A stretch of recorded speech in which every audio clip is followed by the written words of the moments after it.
सनातन धरोहर, हमारी संस्कृति, हमारी विरासत।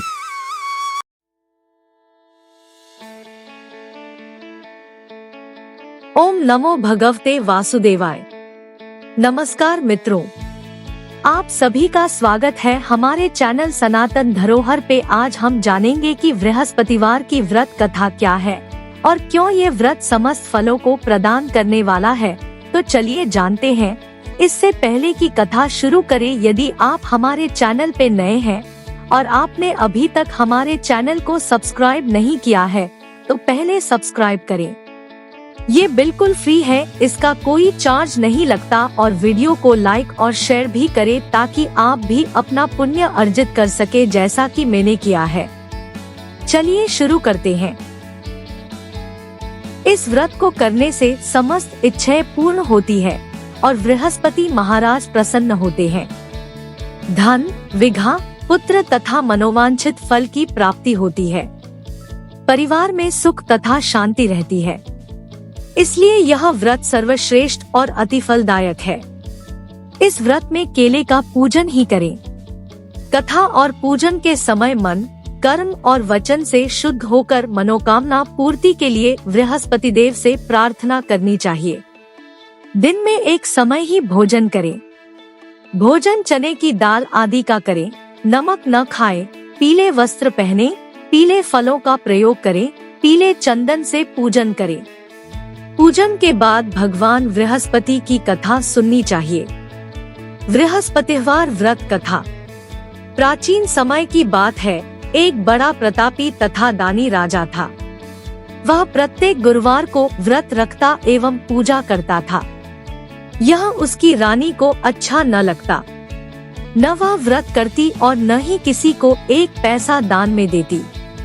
राजा को भी ऐसा करने से मना किया करती। एक समय की बात है कि राजा शिकार खेलने वन को चले गए। घर पर रानी और दासी थी। उस समय गुरु बृहस्पति साधु का रूप धारण कर राजा के दरवाजे पर भिक्षा मांगने आए। साधु ने रानी से भिक्षा मांगी तो वह कहने लगी, हे साधु महाराज, मैं इस दान और पुण्य से तंग आ गई हूँ। आप कोई ऐसा उपाय बताएं जिससे यह सारा धन नष्ट हो जाए और मैं आराम से रह सकूं। साधु रूपी बृहस्पति देव ने कहा, हे देवी, तुम बड़ी विचित्र हो। संतान और धन से भी कोई दुखी होता है। अगर तुम्हारे पास धन अधिक है तो इसे शुभ कार्यों में लगाओ जिससे तुम्हारे दोनों लोग सुधरें। परंतु साधु की इन बातों से रानी खुश नहीं हुई। उसने कहा, मुझे ऐसे धन की आवश्यकता नहीं जिसे मैं दान दूं तथा जिसको संभालने में ही मेरा सारा समय नष्ट हो जाए। साधु ने कहा, यदि तुम्हारी ऐसी इच्छा है तो जैसा मैं तुम्हें बताता हूँ तुम वैसा ही करना। बृहस्पतिवार के दिन तुम घर को गोबर से लीपना, अपने केशों को पीली मिट्टी से धोना, केशों को धोते समय स्नान करना, राजा से हजामत बनाने को कहना, भोजन में मांस मदिरा खाना, कपड़ा धोबी के यहाँ धुलने डालना। इस प्रकार 7 बृहस्पतिवार करने से तुम्हारा समस्त धन नष्ट हो जाएगा। इतना कहकर साधु बने बृहस्पति देव अंतर्धान हो गए। साधु के कहे अनुसार करते हुए रानी को केवल 3 बृहस्पतिवार ही बीते थे कि उसकी समस्त धन संपत्ति नष्ट हो गई। भोजन के लिए परिवार तरसने लगा। एक दिन राजा रानी से बोला, हे रानी, तुम यहीं रहो, मैं दूसरे देश को जाता हूँ क्योंकि यहाँ पर मुझे सभी जानते हैं, इसलिए मैं कोई छोटा कार्य नहीं कर सकता। ऐसा कहकर राजा परदेश चला गया। वहाँ वह जंगल से लकड़ी काट कर लाता और शहर में बेचता। इस तरह वह अपना जीवन व्यतीत करने लगा। इधर राजा के बिना रानी और दासी दुखी रहने लगी। एक समय जब रानी और दासियों को 7 दिन बिना भोजन के रहना पड़ा तो रानी ने अपनी दासी से कहा, हे दासी, पास ही के नगर में मेरी बहन रहती है। वह बड़ी धनवान है। तू उसके पास जा और कुछ ले आ ताकि थोड़ा बहुत गुजर बसर हो जाए। दासी रानी की बहन के पास गई। उस दिन बृहस्पतिवार था। रानी का बहन उस समय बृहस्पतिवार की कथा सुन रही थी। दासी ने रानी की बहन को अपनी रानी का संदेश दिया, लेकिन रानी की बहन ने कोई उत्तर नहीं दिया। जब दासी को रानी की बहन से कोई उत्तर नहीं मिला तो वह बहुत दुखी हुई। उसे क्रोध भी आया। दासी ने वापस आकर रानी को सारी बात बता दी। सुनकर रानी ने अपने भाग्य को कोसा। उधर रानी की बहन ने सोचा कि मेरी बहन की दासी आई थी, परंतु मैं उससे नहीं बोली, इससे वह बहुत दुखी हुई होगी। कथा सुनकर और पूजन समाप्त कर वह अपनी बहन के घर गई और कहने लगी, हे बहन, मैं बृहस्पतिवार का व्रत कर रही थी। तुम्हारी दासी गई, परंतु जब तक कथा होती है तब तक न उठते हैं और न बोलते हैं, इसीलिए मैं नहीं बोली।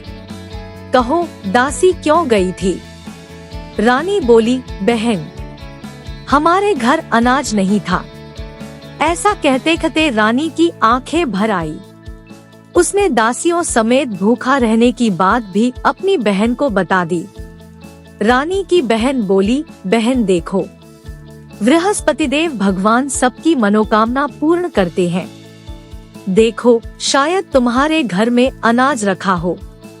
यह सुनकर दासी घर के अंदर गई तो वहां उसे एक घड़ा अनाज का भरा मिल गया। उसे बड़ी हैरानी हुई, क्योंकि उसे एक एक बर्तन देख लिया था। उसने बाहर आकर रानी को बताया। दासी रानी से कहने लगी, हे रानी, जब हमको भोजन नहीं मिलता तो हम व्रत ही तो करते हैं, इसलिए क्यों न इनसे व्रत और कथा की विधि पूछ ली जाए, हम भी व्रत किया करेंगे। दासी के कहने पर रानी ने अपनी बहन से बृहस्पतिवार व्रत के बारे में पूछा। उसकी बहन ने बताया, बृहस्पतिवार के व्रत में चने की दाल और मुनक्का से विष्णु भगवान का केले की जड़ में पूजन करे तथा दीपक जलाएं, पीला भोजन करे तथा कथा सुने। इससे गुरु भगवान प्रसन्न होते हैं, मनोकामना पूर्ण करते हैं। व्रत और पूजन की विधि बताकर रानी की बहन अपने घर लौट आई। रानी और दासी दोनों ने निश्चय किया कि बृहस्पतिदेव भगवान का पूजन जरूर करेंगे। 7 रोज बाद जब बृहस्पतिवार आया तो उन्होंने व्रत रखा। घुड़साल में जाकर चना और गुड़ बीन लाई तथा उसकी दाल से केले की जड़ तथा विष्णु भगवान का पूजन किया। अब पीला भोजन कहाँ से आए? दोनों बड़ी दुखी हुई, परंतु उन्होंने व्रत किया था, इसलिए बृहस्पतिदेव भगवान प्रसन्न थे। एक साधारण व्यक्ति के रूप में वे 2 थालों में सुंदर पीला भोजन लेकर आए और दासी को देकर बोले, हे दासी, यह भोजन तुम्हारे लिए और तुम्हारी रानी के लिए है, इसे तुम दोनों ग्रहण करना। दासी भोजन पाकर बहुत प्रसन्न हुई। उसने रानी को सारी बात बताई। उसके बाद से वे प्रत्येक बृहस्पतिवार को गुरु भगवान का व्रत और पूजन करने लगी। बृहस्पति भगवान की कृपा से उनके पास धन हो गया, परंतु रानी फिर पहले की तरह आलस्य करने लगी। तब दासी बोली, देखो रानी, तुम पहले भी इस प्रकार आलस्य करती थी, तुम्हें धन के रखने में कष्ट होता था, इस कारण सभी धन नष्ट हो गए। अब गुरु भगवान की कृपा से धन मिला है तो फिर तुम्हें आलस्य होता है। बड़ी मुसीबतों के बाद हमने यह धन पाया है, इसलिए हमें दान पुण्य करना चाहिए। अब तुम भूखे मनुष्यों को भोजन कराओ, प्याऊ लगवाओ, ब्राह्मणों को दान दो, कुआं तालाब बावड़ी आदि का निर्माण कराओ, मंदिर पाठशाला बनवाकर ज्ञान दान दो, कुंवारी कन्याओं का विवाह करवाओ, अर्थात धन को शुभ कार्यों में खर्च करो, जिससे तुम्हारे कुल का यश बढ़े तथा स्वर्ग प्राप्त हो और पितर प्रसन्न हो। दासी की बात मानकर रानी शुभ कर्म करने लगी। उसका यश फैलने लगा। एक दिन रानी और दासी आपस में विचार करने लगी कि न जाने राजा किस दशा में होंगे, उनकी कोई खोज खबर भी नहीं है। उन्होंने श्रद्धा पूर्वक गुरु बृहस्पति भगवान से प्रार्थना की कि राजा जहाँ कहीं भी हो शीघ्र वापस आ जाए। उधर राजा परदेश में बहुत दुखी रहने लगा। वह प्रतिदिन जंगल से लकड़ी बीन कर लाता और उसे शहर में बेचकर अपने दुखी जीवन को बड़ी कठिनता से व्यतीत करता। एक दिन दुखी हो अपनी पुरानी बातों को याद करके वह रोने लगा और उदास हो गया। उसी समय राजा के पास बृहस्पति देव साधु के वेश में आकर बोले, हे लकड़हारे, तुम इस सुनसान जंगल में किस चिंता में बैठे हो, मुझे बतलाओ। यह सुन राजा के नेत्रों में जल भर आया। साधु की वंदना कर राजा ने अपनी संपूर्ण कहानी सुना दी। महात्मा दयालु होते हैं। वे राजा से बोले, हे राजा, तुम्हारी पत्नी ने बृहस्पति देव के प्रति अपराध किया था, जिसके कारण तुम्हारी यह दशा हुई। अब तुम चिंता मत करो, भगवान तुम्हें पहले से अधिक धन देंगे। देखो, तुम्हारी पत्नी ने बृहस्पतिवार का व्रत प्रारंभ कर दिया है। अब तुम भी बृहस्पतिवार का व्रत करके चने की दाल व गुड़ जल के लोटे में डालकर केले का पूजन करो।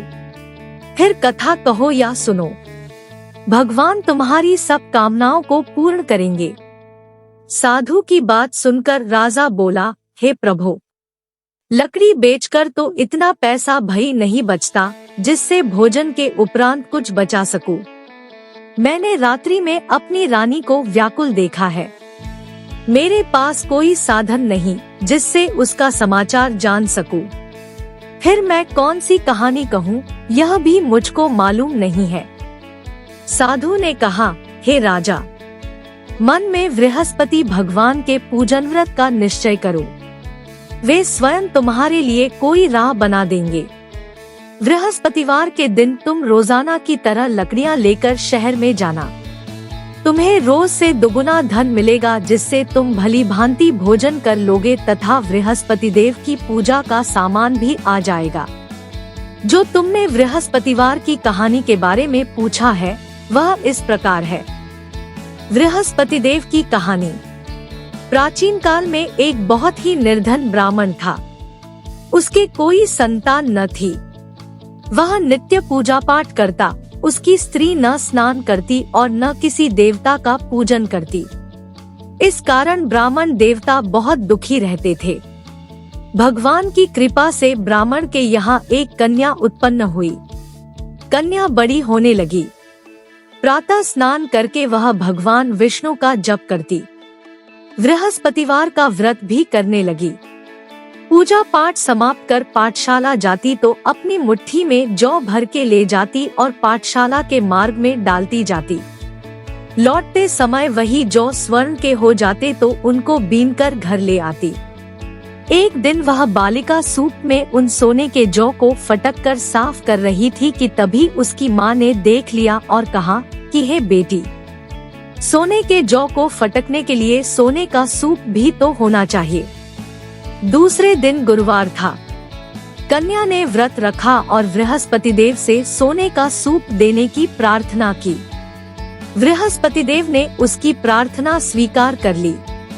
रोजाना की तरह वह कन्या जौ फैलाती हुई पाठशाला चली गई। पाठशाला से लौटकर जब वह जौ बीन रही थी तो बृहस्पति देव की कृपा से उसे सोने का सूप मिला। उसे वह घर ले आई और उससे जौ साफ करने लगी, परंतु उसकी माँ का वही ढंग रहा। एक दिन की बात है। कन्या सोने के सूप में जब जौ साफ कर रही थी, उस समय उस नगर का राजकुमार वहाँ से निकला। कन्या के रूप और कार्य को देखकर वह उस पर मोहित हो गया। राजमहल आकर वह भोजन तथा जल त्याग कर उदास होकर लेट गया। राजा को जब राजकुमार धारा अन्न जल त्यागने का समाचार ज्ञात हुआ तो अपने मंत्रियों के साथ वह अपने पुत्र के पास गया और कारण पूछा। राजकुमार ने राजा को उस लड़की के घर का पता भी बता दिया। मंत्री उस लड़की के घर गया। मंत्री ने ब्राह्मण के समक्ष राजा की ओर से निवेदन किया। कुछ ही दिन बाद ब्राह्मण की कन्या का विवाह राजकुमार के साथ संपन्न हो गया। कन्या के घर से जाते ही ब्राह्मण के घर में पहले की भांति गरीबी का निवास हो गया। एक दिन दुखी होकर ब्राह्मण अपनी पुत्री से मिलने गए। बेटी ने पिता की अवस्था को देखा और अपनी माँ का हाल पूछा। ब्राह्मण ने सभी हाल कह सुनाया। कन्या ने बहुत सा धन देकर अपने पिता को विदा कर दिया। लेकिन कुछ दिन बाद फिर वही हाल हो गया। ब्राह्मण फिर अपनी कन्या के यहाँ गया और सभी हाल कहा तो पुत्री बोली, हे पिताजी, आप माताजी को यहाँ लिवा लाओ। मैं उन्हें वह विधि बता दूंगी जिससे गरीबी दूर हो जाए।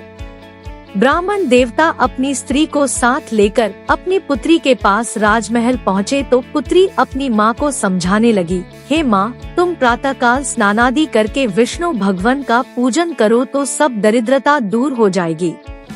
परंतु उसकी माँ ने उसकी एक भी बात नहीं मानी। वह प्रातःकाल उठकर अपनी पुत्री की बची झूठन को खा लेती थी। एक दिन उसकी पुत्री को बहुत गुस्सा आया। उसने अपनी माँ को एक कोठरी में बंद कर दिया। प्रातः उसे स्नानादि करा के पूजा पाठ करवाया तो उसकी माँ की बुद्धि ठीक हो गई। इसके बाद वह नियम से पूजा पाठ करने लगी और प्रत्येक बृहस्पतिवार को व्रत करने लगी।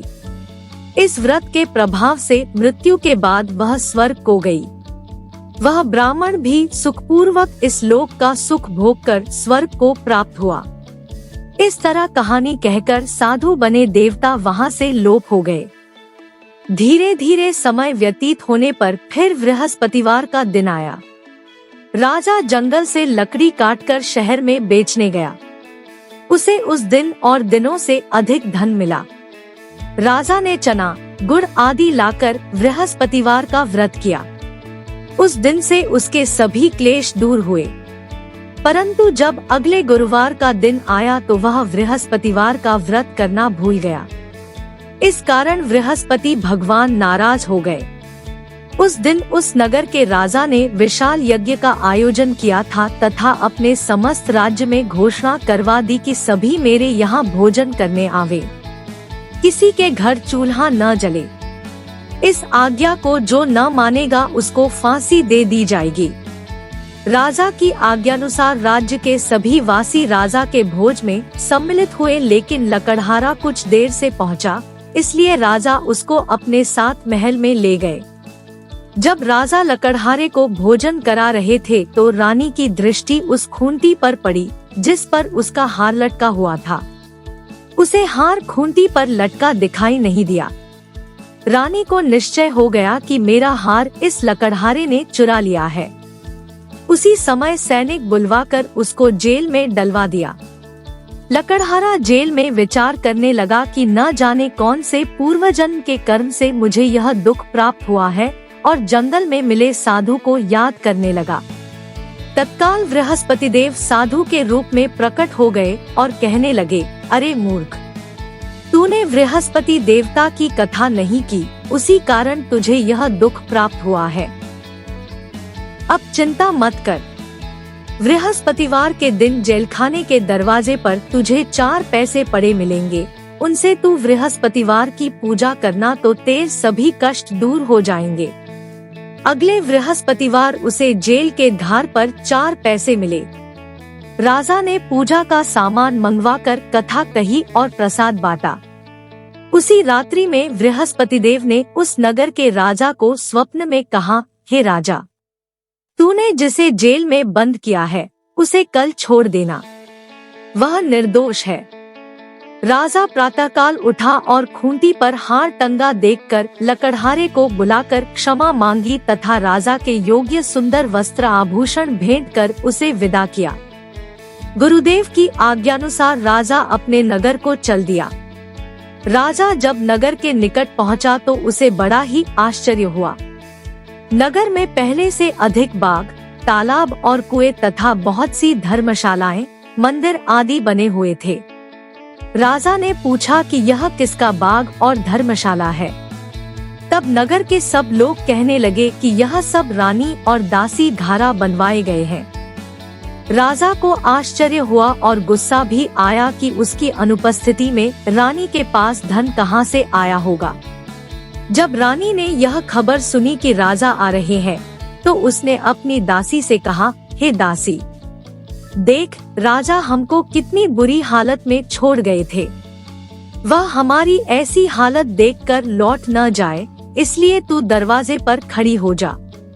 रानी की आज्ञानुसार दासी दरवाजे पर खड़ी हो गई और जब राजा आए तो उन्हें अपने साथ महल में लिवा लाई। तब राजा ने क्रोध करके अपनी तलवार निकाली और पूछने लगा, बताओ यह धन तुम्हें कैसे प्राप्त हुआ है। तब रानी ने सारी कथा कह सुनाई। राजा ने निश्चय किया कि मैं रोजाना दिन में 3 बार कहानी कहा करूँगा और रोज व्रत किया करूँगा। अब हर समय राजा के दुपट्टे में चने की दाल बंधी रहती तथा दिन में 3 बार कथा कहता। एक रोज राजा ने विचार किया कि चलो अपनी बहन के यहाँ हो आऊं। इस तरह का निश्चय कर राजा घोड़े पर सवार हो अपनी बहन के यहाँ चल दिया। मार्ग में उसने देखा कि कुछ आदमी एक मुर्दे को लिए जा रहे हैं। उन्हें रोककर राजा कहने लगा, अरे भाइयों, मेरी बृहस्पतिवार की कथा सुन लो। वे बोले, लो हमारा तो आदमी मर गया है, इसको अपनी कथा की पड़ी है। परंतु कुछ आदमी बोले, अच्छा कहो, हम तुम्हारी कथा भी सुनेंगे। राजा ने दाल निकाली और कथा कहनी शुरू कर दी। जब कथा आधी हुई तो मुर्दा हिलने लगा और जब कथा समाप्त हुई तो राम राम करके वह मुर्दा खड़ा हो गया। राजा आगे बढ़ा। उसे चलते चलते शाम हो गई। आगे मार्ग में उसे एक किसान खेत में हल चलाता मिला। राजा ने उससे कथा सुनने का आग्रह किया, लेकिन वह नहीं माना। राजा आगे चल पड़ा। राजा के हटते ही बैल पछाड़ खाकर गिर गए तथा किसान के पेट में बहुत जोर से दर्द होने लगा। उसी समय किसान की माँ रोटी लेकर आई। उसने जब देखा तो अपने पुत्र से सब हाल पूछा। बेटे ने सभी हाल बता दिया। बुढ़िया दौड़ दौड़ी उस घुड़सवार के पास पहुंची और उससे बोली, मैं तेरी कथा सुनूंगी, तू अपनी कथा मेरे खेत पर ही चलकर कहना। राजा ने लौटकर बुढ़िया के खेत पर जाकर कथा कही, जिसके सुनते ही बैल खड़े हो गए तथा किसान के पेट का दर्द भी बंद हो गया। राजा अपनी बहन के घर पहुंच गया। बहन ने भाई की खूब मेहमानी की। दूसरे रोज प्रातःकाल राजा जागा तो वह देखने लगा कि सब लोग भोजन कर रहे हैं। राजा ने अपनी बहन से जब पूछा, ऐसा कोई मनुष्य है जिसने भोजन नहीं किया हो, जो मेरी बृहस्पतिवार की कथा सुन ले। बहन बोली, हे भैया, यह देश ऐसा ही है, यहाँ लोग पहले भोजन करते हैं, बाद में कोई अन्य काम करते हैं। फिर वह एक कुम्हार के घर गई, जिसका लड़का बीमार था। उसे मालूम हुआ कि उसके यहाँ 3 दिन से किसी ने भोजन नहीं किया है। रानी ने अपने भाई की कथा सुनने के लिए कुम्हार से कहा। वह तैयार हो गया। राजा ने जाकर बृहस्पतिवार की कथा कही, जिसको सुनकर उसका लड़का ठीक हो गया। अब तो राजा को प्रशंसा होने लगी। एक दिन राजा ने अपनी बहन से कहा, हे बहन, मैं अब अपने घर जाऊंगा, तुम भी तैयार हो जाओ। राजा की बहन ने अपनी सास से अपने भाई के साथ जाने की आज्ञा मांगी। सास बोली, हाँ चली जा, मगर अपने लड़कों को मत ले जाना, क्योंकि तेरे भाई के कोई संतान नहीं होती है। बहन ने अपने भाई से कहा, हे भैया, मैं तो चलूंगी मगर कोई बालक नहीं जाएगा। अपनी बहन को भी छोड़कर दुखी मन से राजा अपने नगर को लौट आया। राजा ने अपनी रानी से सारी कथा बताई और बिना भोजन किए वह शैया पर लेट गया। रानी बोली, हे प्रभु, बृहस्पतिदेव ने हमें सब कुछ दिया है, वे हमें संतान अवश्य देंगे। उसी रात बृहस्पतिदेव ने राजा को स्वप्न में कहा, हे राजा, उठ, सभी सोच त्याग दे, तेरी रानी गर्भवती है। राजा को यह जानकर बड़ी खुशी हुई। 9वें महीने रानी के गर्भ से एक सुंदर पुत्र पैदा हुआ। तब राजा बोला, हे रानी, स्त्री बिना भोजन के रह सकती है, परंतु बिना कहे नहीं रह सकती। जब मेरी बहन आए तो तुम उससे कुछ मत कहना। रानी ने हाँ कर दी। जब राजा की बहन ने यह शुभ समाचार सुना तो वह बहुत खुश हुई तथा बधाई लेकर अपने भाई के यहाँ आई। रानी ने तब उसे आने का उलाहना दिया, जब भाई अपने साथ ला रहे थे तब टाल गई। उनके साथ न आई और आज अपने आप ही भागी भागी बिना बुलाए आ गई। तो राजा की बहन बोली, भाई मैं इस प्रकार न कहती तो तुम्हारे घर औलाद कैसे होती। बृहस्पति देव सभी कामनाएं पूर्ण करते हैं। जो सद्भावना पूर्वक बृहस्पतिवार का व्रत करता है एवं कथा पढ़ता है अथवा सुनता है और दूसरों को सुनाता है, बृहस्पति देव उसकी सभी मनोकामनाएं पूर्ण करते हैं, उनकी सदैव रक्षा करते हैं। जो संसार में सद्भावना से गुरुदेव का पूजन एवं व्रत सच्चे हृदय से करते हैं, उनकी सभी मनोकामनाएं वैसे ही पूर्ण होती है जैसी सच्ची भावना से रानी और राजा ने बृहस्पति देव की कथा का गुणगान किया तो उनकी सभी इच्छाएं बृहस्पति देव जी ने पूर्ण की। अनजाने में भी बृहस्पति देव की उपेक्षा न करें, ऐसा करने से सुख शांति नष्ट हो जाती है। इसलिए सबको कथा सुनने के बाद प्रसाद लेकर जाना चाहिए। हृदय से उनका मनन करते हुए जयकारा बोलना चाहिए।